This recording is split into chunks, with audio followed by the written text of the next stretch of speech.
was he was defining the crime of sedition. Okay, I don't. That is a factual statement.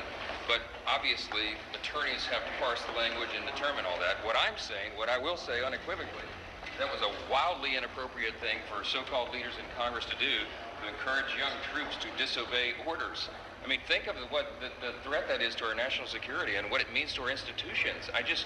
We have got to raise the bar in Congress. This is out of control and is wildly inappropriate. And for a senator like Mark Kelly or any member of Congress in the House or Senate to be engaging in that kind of talk is to me just so beyond the pale. MAGA Mike Johnson really need to get up off his knees at some point, because I'm pretty sure they are throbbing, cracking, and bleeding at this point.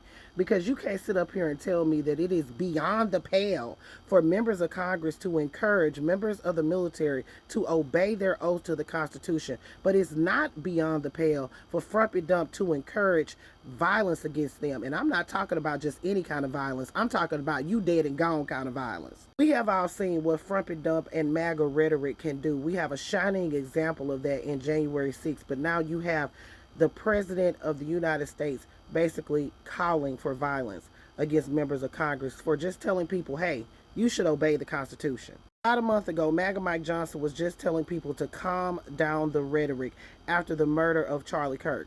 Now, he didn't say any of that after the assassination of that member of Congress and her husband in Minnesota.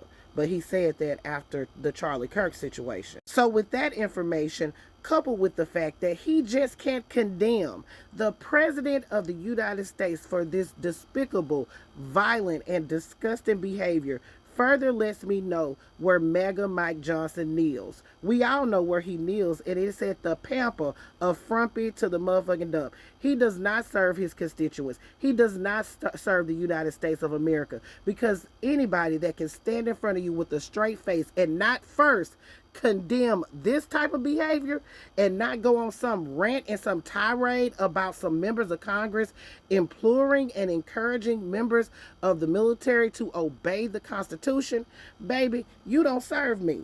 You serve Frumpy to the motherfucking dump, and that's exactly where you need to stay. When he leaves in 2028, you need to go on with him. Y'all put your thoughts in the comments. This is Double D Mo for the Black Accurate News.